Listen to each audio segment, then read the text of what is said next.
നമസ്കാരം. അക്ഷരാർത്ഥത്തിൻ്റെ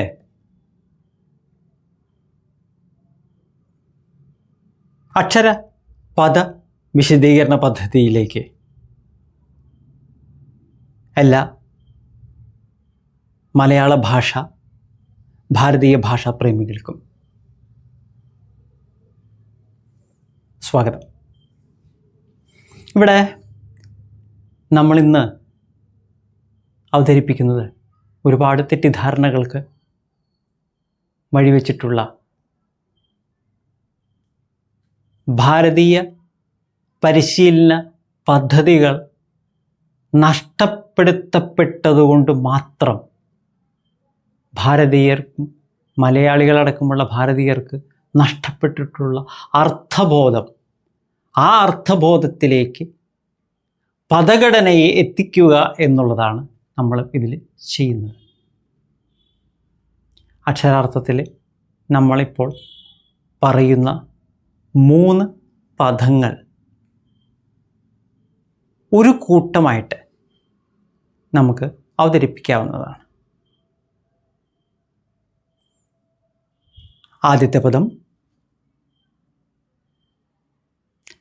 തന്തയില്ലായ്മ. രണ്ടാമത്തെ പദം പുലയാട്ട്. മൂന്നാമത്തെ പദം തെറി. ഇങ്ങനെ 3 പദങ്ങളാണ് അർത്ഥവിശദീകരണത്തിനായി, അക്ഷര അർത്ഥവിശദീകരണത്തിനായി നിങ്ങളുടെ മുന്നിലേക്ക് ആനയിക്കപ്പെടുന്നത്. അക്ഷരാർത്ഥത്തിൻ്റെ ഈ പ്രത്യേക ഭാഗത്ത്, ഈ ഭാഗത്തിൽ ഇവ എന്താണെന്ന് നമ്മൾ മനസ്സിലാക്കാൻ പോവുകയാണ്. യാതൊരു സംശയവും ഇനി ജീവിതത്തിൽ ഈ 3 പദങ്ങളെക്കുറിച്ച് ഇല്ലാത്ത തരത്തിലാണ്, ഇല്ലാതിരിക്കത്തക്ക രീതിയിലാണ് അക്ഷരാർത്ഥത്തിൻ്റെ ഈ 3 പദങ്ങളെക്കുറിച്ചുള്ള വിശദീകരണം നിങ്ങളുടെ മുന്നിലേക്ക് വരുന്നത്. ശ്രദ്ധിച്ചു കേൾക്കുക. മനുഷ്യ ശരീരത്തിൽ മോശമായ ഒരു ഭാഗവും ഇല്ല. കാരണം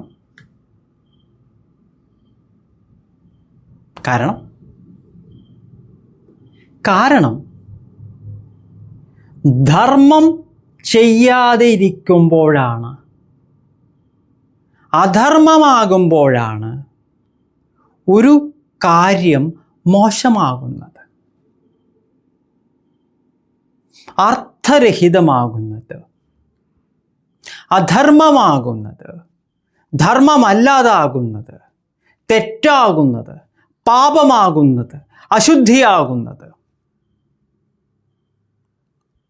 ശരീരത്തിൻ്റെ ഒരു ഭാഗവും അതതിൻ്റേതായ ധർമ്മം ചെയ്യാതിരിക്കുമ്പോൾ അത് മോശമാകുന്നു. ധർമ്മം ചെയ്തില്ലെങ്കിൽ അത് മോശമാകും. അപ്പോൾ ശരീരത്തിൻ്റെ ഒരു ഭാഗവും മോശമല്ല. കാരണം നമ്മുടെ ശരീരത്തിൻ്റെ എല്ലാ ഭാഗങ്ങളും അതതിൻ്റെ ധർമ്മം, പ്രകൃത്യാ ഉള്ള കർമ്മം ചെയ്യുന്നുണ്ട്. അതുകൊണ്ട് നമ്മുടെ ശരീരത്തിലെ എല്ലാ ഭാഗങ്ങളും നല്ലതാണ്. അർത്ഥതലത്തിൽ നല്ലതാണ്, ധർമ്മതലത്തിൽ നല്ലതാണ്, കർമ്മതലത്തിൽ നല്ലതാണ്. അങ്ങനെ വരുമ്പോൾ ഭാഷാ ശരീരത്തിലെ അവയവങ്ങളായിട്ടുള്ള പദങ്ങൾക്ക് മോശമെന്ന് പറയുന്ന പദം ഉപയോഗിക്കാൻ പറ്റുമോ? മോശം പദം എന്ന് ഉപയോഗിക്കാൻ സാധിക്കുമോ? തീർച്ചയായുമില്ല. ഒരു പദത്തിൻ്റെ ധർമ്മം എന്ന് പറയുന്നത് അക്ഷരസ്വരങ്ങളുടെ ക്രമീകരണമാണല്ലോ പദം. ആ പദത്തിൻ്റെ, ഭാഷാ ശരീരത്തിൻ്റെ അവയവമായ ഒരു പദത്തിൻ്റെ ധർമ്മം എന്ന് പറയുന്നത് അർത്ഥം നൽകുക എന്നുള്ളതാണ്. പദമാണെങ്കിൽ അർത്ഥം നൽകണം. അർത്ഥം നൽകാത്തത് പദമല്ല. ഭാരതീയ ഭാഷയുടെ അടിസ്ഥാന തത്വങ്ങളിൽ ഒന്നാണ് ഞാൻ ഈ പറയുന്നത്. അർത്ഥം നൽകാത്തത് പദമല്ല, ഭാഷാപദമല്ല അർത്ഥം നൽകാത്തത്. അപ്പോൾ അർത്ഥം നൽകുന്നുണ്ടോ ഒരു ഭാഷാപദം എന്ന് നോക്കുക, ഒരു പദം അർത്ഥം നൽകുന്നുണ്ടോ എന്ന് നോക്കുക. അതാണ് ഒരു പദത്തിൻ്റെ ധർമ്മം. ഭാഷാ ശരീരത്തിലെ ഏതൊരു പദത്തിൻ്റെയും ഏതൊരു അവയവമായ പദത്തിൻ്റെയും ധർമ്മം എന്ന് പറയുന്നത് അർത്ഥം നൽകുക എന്നുള്ളതാണ്. ആ പദം അർത്ഥം നൽകുന്നുണ്ട് എങ്കിൽ അതിനെ പദമെന്ന് അപ്പോഴേ വിളിക്കൂ. അപ്പോൾ പദമെന്ന് പറയുന്നത് അതിൻ്റെ ധർമ്മം ചെയ്യുമ്പോൾ അത്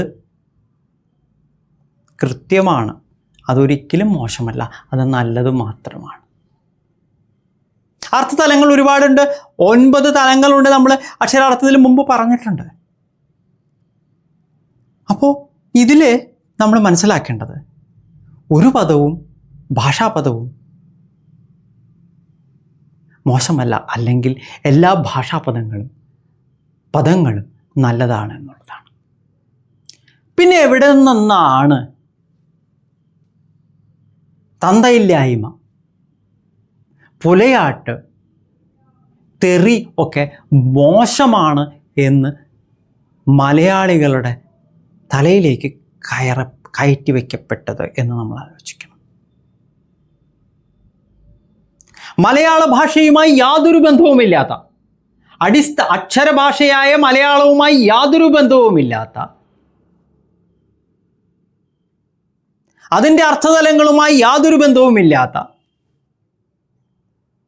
അതിനെ ഉള്ളിൽ തിരിച്ചറിയാത്ത കുറെ കള്ളത്തെമ്മാടികൾ ഉണ്ടാക്കിയിട്ടുള്ള ഇഡക്കേഷൻ സിസ്റ്റം എന്ന് പറയുന്ന തട്ടിപ്പിൽ നിന്നാണ് ഈ 3 പദങ്ങളും മോശമായി ചിത്രീകരിക്കപ്പെട്ടിട്ടുള്ളത്. ധർമ്മം ചെയ്യുന്ന ധർമ്മിയായ പദത്തിനെ എങ്ങനെ മോശമെന്ന് പറയും? തന്തയില്ലായ്മ എന്ന് പറഞ്ഞാൽ, തന്തയില്ലാത്തത് എന്ന് പറഞ്ഞാൽ എന്താ അതിൻ്റെ അർത്ഥം? മാതൃഭാഷ എന്ന് പറഞ്ഞാൽ എന്താ അതിൻ്റെ അർത്ഥം? മാതാവ് ഭാഷയാകുന്നു എന്നാണ്. മാതൃഭാഷ എന്ന് പറഞ്ഞാൽ അതിൻ്റെ അർത്ഥം മാതാവ് ഭാഷയാകുന്നു എന്നാണ്. അപ്പം തള്ളയ്ക്ക് മാത്രമായിട്ട് സ്ഥാനമില്ല. തന്ത ആരാന്ന് ചോദ്യം വരും. മാതാവ് ഭാഷയാണെങ്കിൽ, മാതൃഭാഷയാണെങ്കിൽ, പിതാവ് പിതാവ് അർത്ഥമാകുന്നു. ഒരു പദത്തിൻ്റെ അർത്ഥമാണ് പിതാവ്.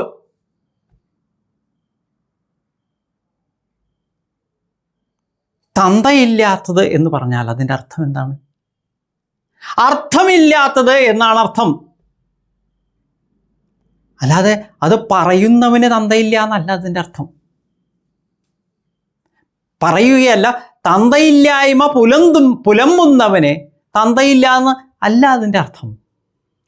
അവൻ പുലമ്പുന്നതിൽ അർത്ഥമില്ല, അനർത്ഥമാണ് അവൻ പുലമ്പുന്നത് എന്നാണ് അതിൻ്റെ അർത്ഥം. അതുകൊണ്ടാണ് തന്തയില്ലായ്മ എന്ന് പറയുന്നത്. നമ്മൾ പറയണ സാധാരണ ഭാഷയിൽ പറയുന്നതാണ്, തന്തയില്ലായ്മ പറയാണ്ടിരുന്നോളോ, തന്തയില്ലാത്തരം ചെയ്യാതിരുന്നോളോ, തന്തയില്ലാത്തരം ചെയ്യാതിരുന്നോളോ. തന്തയില്ലാത്തരം എന്ന് പറഞ്ഞാൽ അർത്ഥമില്ലാത്തത്, അനർത്ഥം, മരണം വരെയാകാം അനർത്ഥം, അത് ചെയ്യാതിരിക്കൂ എന്നാണ് പറയുന്നത്. മനുഷ്യനെ സംബന്ധിച്ചിടത്തോളം തന്തയില്ലാതെ പിറക്കാൻ സാധ്യമല്ല. അപ്പൊ തന്തയില്ലാത്തത് എങ്ങനെ പിറക്കണേ? അപ്പൊ ഉള്ളത് തന്നെയാണ് പിറന്നിട്ടുള്ളത്. അപ്പൊ തന്തയില്ലാത്തത് എന്ന് പറയുന്നത് വേറെ ഒന്നിനെ കുറിച്ചാണെന്ന് മനസ്സിലാക്കാനുള്ള ബോധം മലയാളിക്ക് ഇഡക്കേഷൻ എന്ന് പറയുന്ന തട്ടിപ്പിലൂടെ എടുത്തു കളയപ്പെട്ടു. അന്ന് അത് മോശം പദമാക്കി കാണിച്ചു. തന്തയില്ല എന്ന് പറഞ്ഞാൽ അർത്ഥമില്ലാത്തത് പുലമ്പുകയും ചെയ്യുകയും ചെയ്യുന്നതാണ് തന്തയില്ലായ്മ. അപ്പോൾ തന്താര അർത്ഥമാണ്. അർത്ഥമില്ലാത്തത് ചെയ്യുകയും പുലമ്പുകയും ചെയ്യുന്നവൻ തന്തയില്ലാത്തവനാണ്. അത്രയേ ഉള്ളൂ. കൃത്യമായ അർത്ഥം നിങ്ങൾക്ക് ആ ഭാഷാവയവമായ പദം നിങ്ങൾക്ക് തന്നു. അത് അതിൻ്റെ ധർമ്മം നിർവഹിച്ചു, കർമ്മം നിർവഹിച്ചു. അപ്പോൾ അത് നല്ലതാണ്. ആ പദം നല്ലതാണ്. തന്തയില്ലാത്തത് എന്ന് പറഞ്ഞാൽ നല്ല പദമാണ്. ഇന്ന് നിങ്ങളുടെ മനസ്സിൽ അത് ഉറപ്പിച്ചു വെക്കുക, ബാക്കിയുള്ളവർക്ക് പകർന്നു കൊടുക്കുക. അടുത്ത പദമാണ് പുലയാട്ട്. തന്തയില്ലായ്മയായി വളരെ ബന്ധപ്പെട്ട് നിൽക്കുന്നതാണ് പുലയാട്ട്. പുല എന്ന് പറഞ്ഞാൽ നിങ്ങൾക്കറിയാം, അനർത്ഥം, അശുദ്ധി, അർത്ഥമില്ലായ്മ. അനർത്ഥത്തിൻ്റെ ഏറ്റവും ഉന്നതമായ അവസ്ഥ ആള് തട്ടിപ്പോവുക എന്നുള്ളതാണ്. അധർമ്മത്തിൻ്റെ ഏറ്റവും ഉന്നതമായ അവസ്ഥ ആള് തട്ടിപ്പോവുക എന്നുള്ളതാണ്. നിങ്ങൾക്കറിയാം, നമ്മൾ അക്ഷരാർത്ഥത്തിൻ്റെ പല ഭാഗങ്ങളിൽ പലതവണ പല രീതിയിൽ പറഞ്ഞിട്ടുള്ളൊരു വിഷയത്തിലേക്കാണ് ഞാൻ വരുന്നത്. അനർത്ഥത്തിൻ്റെ ഏറ്റവും ഉന്നതമായ അഴിഞ്ഞാട്ടമാണ് ഒരാൾ തട്ടിപ്പോവുക എന്ന് പറഞ്ഞത്. അപ്പോൾ എന്ത് ഉണ്ടാകുന്നു? അശുദ്ധിയുടെ ഏറ്റവും ഉന്നതമായ തലത്തിൽ ധർമ്മം ആചരിക്കാതെ വരുമ്പോൾ അയാൾ തട്ടിപ്പോകുന്നു. അപ്പോൾ അയാളുടെ ഒപ്പമുള്ള ആളുകൾ എന്ത് ചെയ്യുന്നു വെച്ചാൽ പുല ആചരിക്കുന്നു. അതായത് അവരിലേക്കും ആ പറയുന്ന അനർത്ഥത്തിൻ്റെ അശുദ്ധി കടന്നതിനാൽ അവർ കുറച്ചു സമയം ഈ അവരുടെ കയ്യിലിരിക്കുന്ന അശുദ്ധി സമൂഹത്തിലേക്ക് പകരാതിരിക്കാൻ അവർ സമൂഹത്തിലേക്കും സമൂഹത്തിൻ്റെ ഭാരതീയ സമൂഹങ്ങളുടെ കേന്ദ്രബിന്ദുവായ ക്ഷേത്രങ്ങളിലേക്കും പോകാതിരിക്കുന്നു. ഇതിനെയാണ് പുല അഥവാ പെല എന്ന് പറയുന്നത്. അശുദ്ധിയുടെ, അർത്ഥമില്ലായ്മയുടെ, അനർത്ഥത്തിൻ്റെ ആട്ടത്തിനെയാണ് പുലയാട്ടം എന്ന് പറയുന്നത്. അർത്ഥം കൃത്യമാണ്. തന്തയില്ലായ്മ പോലെ തന്നെയാണ്. തന്ത എന്ന് പറയുന്നത് ഇല്ലായ്മയാണ്, തന്തയുടെ ഇല്ലായ്മ, അർത്ഥത്തിൻ്റെ ഇല്ലായ്മ, അനർത്ഥത്തിൻ്റെ പുലയാട്ട്. ഇതിനെയാണ് പുലയാട്ട് എന്ന് വിളിക്കുന്നത്. അപ്പോൾ അർത്ഥമില്ലായ്മ പുലമ്പുകയോ പുലമ്പുക ചെയ്യുകയോ ചെയ്യുന്നവൻ പുലയാട്ടം നടത്തുന്നു. പുലയാട്ടം നടത്തുന്നവൻ പുലയാടിയാണ്.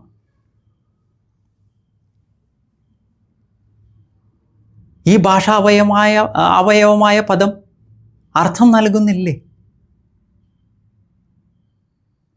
ഈ പദം, ഭാഷയുടെ പദം, അതിൻ്റെ ധർമ്മമാകുന്ന അർത്ഥം നിങ്ങൾക്ക് ലഭ്യമാക്കുന്നില്ലേ? ഉണ്ട്. അപ്പോൾ പുലയാടിയും പുലയാട്ടും കൃത്യമായ അർത്ഥതലങ്ങളിലുള്ള പദങ്ങളാണ്, ശുദ്ധമാകുന്ന പദങ്ങളാണ്, നല്ല പദങ്ങളാണ്, നല്ല പദമാണ്. അപ്പോൾ രണ്ട് പദങ്ങൾ നിങ്ങളുടെ തലയിൽ ഉറപ്പിക്കേണ്ട സമയമായി. ആളുകൾക്ക് പകർന്നു കൊടുക്കുക. രണ്ടാമത്തെ പദമാണ് പുലയാട്ടം, പുലയാടി എന്നൊക്കെ ഉള്ളത്, നല്ല പദമാണ്. മൂന്നാമത്തതാണ് തെറി.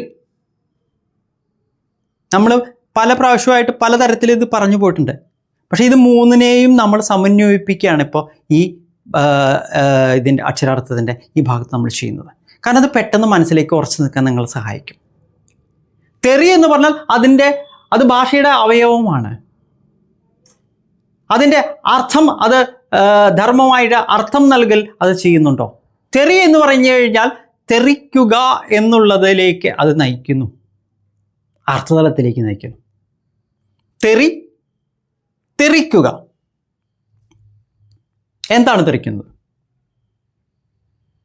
അർത്ഥമില്ലായ്മ, അശുദ്ധി, മാലിന്യം മനസ്സിൽ കെട്ടിക്കിടക്കുന്നുണ്ടെങ്കിൽ അത് ജീർണത വരുത്തും ജീവനിൽ.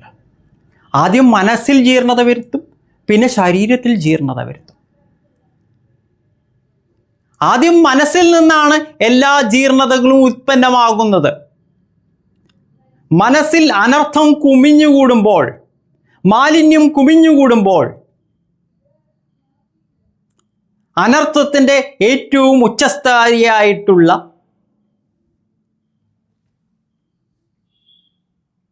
തട്ടിപ്പോകൽ നടക്കുന്നു. ആളുകൾ ശരീരം വെടിയുന്നു. എങ്ങനെ വരുമ്പോഴത് നടക്കുന്നത്? മനസ്സിൽ അനർത്ഥം കുമിഞ്ഞു കുമിഞ്ഞു കൂടി അതിനുശേഷം അത് ശരീരത്തെ ബാധിക്കുമ്പോഴാണ്, ശരീരത്തിനത് താങ്ങാതാവുമ്പോഴാണ്, അധർമ്മത്തിൻ്റെ പാരമ്യമാകുമ്പോഴാണ്, അനർത്ഥത്തിൻ്റെ പാരമ്യമാകുമ്പോഴാണ് ആളുകൾ ശരീരം ഉപേക്ഷിക്കുന്നത്.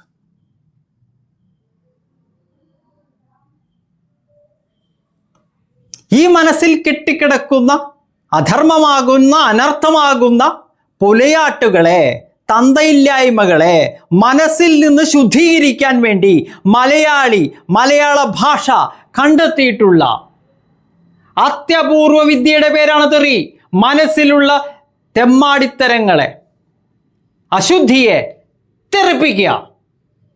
തെറിപ്പിക്കുക, അതാണ് തെറി. മനസ്സിൽ ഒരു അനർത്ഥത്തെയും കെട്ടിയടക്കാൻ സമ്മതിക്കാതെ തെറിപ്പിക്കുക, അതാണ് തെറി. ഈ ഭാഷാവയവമായ പദവും നിങ്ങൾക്ക് അർത്ഥം പ്രദാനം ചെയ്യുന്നില്ലേ? അപ്പോൾ തെറിയും നല്ലതാണ്. 3 നല്ല പദങ്ങളെയാണ്, ഭാഷാപദങ്ങളെയാണ്, ഭാഷയുടെ അവയവങ്ങളായ 3 പദങ്ങളെയാണ് പുലയാട്ട്, തെറി, തന്തയില്ലായ്മ. ഇതിന് 3നെയാണ് മോശവുമായിട്ട് ഇവിടെ നമ്മളെ കൊണ്ട് പറയിപ്പിക്കാതിരിക്കുന്നത്. ഇത് 3 നമ്മൾ പറഞ്ഞു കഴിഞ്ഞാൽ നമ്മുടെ മനസ്സിൽ അശുദ്ധി കെട്ടിക്കിടക്കില്ല, അനർത്ഥം കെട്ടിക്കിടക്കില്ല. പറഞ്ഞു കഴിഞ്ഞാൽ അത് കഴിഞ്ഞു. വൃത്തിഹീനമായ കയ്യെ കഴുകുന്ന പോലെയാണ്, മനസ്സിനെ ശുദ്ധമാക്കലാണ് ഈ തെറി എന്ന് പറയുന്നത്. പുലയാട്ട് എന്ന് നമ്മൾ പറഞ്ഞു കഴിഞ്ഞാൽ അത് പുലയാട്ടാണെന്നുള്ളത് പുലയാടിയായിട്ടുള്ളവന് മനസ്സിലായി. തന്തയില്ലായ്മ തരാണെങ്കിൽ അത് പുലയാട്ട് പുലമ്പിയവനും ചെയ്യുന്നവനും അവന് മനസ്സിലായി. നീ പുലയാടാണ്ടിരുന്നോളോ എന്ന് പറഞ്ഞാൽ അത് അവന് മനസ്സിലായി. തെമ്മടത്തേം കാണിക്കാതിരുന്നോളോ, അതവന് മനസ്സിലായി. തന്തയില്ലായ്മ ചെയ്യാതിരുന്നോളോ, പുലയാട്ടം ചെയ്യാതിരുന്നോളോ, പുലയാടിയാവാണ്ടിരിക്കുക. അനർത്ഥം ചെയ്യുന്നവനെ അത് മനസ്സിലാക്കി കൊടുക്കാനുള്ള ചുമതല ഒരു വ്യക്തിക്കുണ്ട്. അത് പറയാനുള്ള ഭാഷാ അവയവമായ പദത്തെ കൃത്യമായി ഉപയോഗിച്ച് അത് പരിശീലിച്ച് മുന്നോട്ട് പോകാൻ നമ്മുടെ ജീവിതത്തിൽ നമ്മൾ തയ്യാറാവണം. നമ്മുടെ മുന്നത്തെ തലമുറ നമ്മൾ നോക്കിയാൽ മതി. അവർ ഈ പദങ്ങളൊക്കെ വളരെ കൃത്യമായി ഉപയോഗിച്ചിരുന്നു. അവരുടെ മനസ്സുകൾ ശുദ്ധമായിരുന്നു.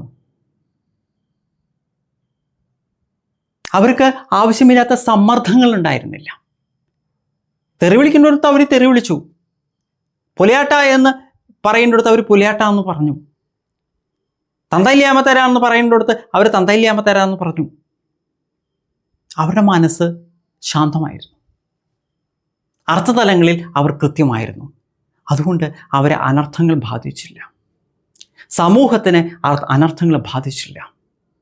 ഉപയോഗിക്കേണ്ട പദങ്ങൾ നിങ്ങൾ ഉപയോഗിച്ചില്ലെങ്കിൽ, ശരീരത്തിൽ ഉപയോഗിക്കേണ്ട അവയവങ്ങൾ നിങ്ങൾ ഉപയോഗിക്കാതിരുന്നാൽ എന്താണ് സംഭവിക്കുന്നത്? അതുതന്നെയാണ് മനസ്സിനും സംഭവിക്കുക എന്ന് മനസ്സിലാക്കി ഈ പദങ്ങൾ കൃത്യമായ അർത്ഥതലത്തിൽ ഉൾക്കൊണ്ടുകൊണ്ട് നമ്മുടെ സമൂഹത്തിലേക്ക് ഈ അർത്ഥം പറഞ്ഞുകൊടുത്ത് എല്ലാവരെ കൊണ്ട് ഇത് ഉപയോഗിപ്പിക്കാനും, ഈ നല്ല പദങ്ങളെ ജീവിതത്തിൽ നിന്ന് എടുത്തു കളഞ്ഞ് ജീവിതത്തിലേക്ക് അനർത്ഥങ്ങൾ കൊണ്ടുവരാതിരിക്കാനും അവരെയും കൂടി സഹായിക്കുക.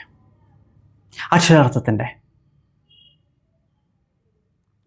ഈ 3 പദങ്ങളുടെ വിശദീകരണം വളരെ ശ്രദ്ധയോടുകൂടി അർത്ഥതലത്തിൽ കേട്ടിരുന്ന കണ്ടിരുന്ന എല്ലാവർക്കും നന്ദി, നമസ്കാരം.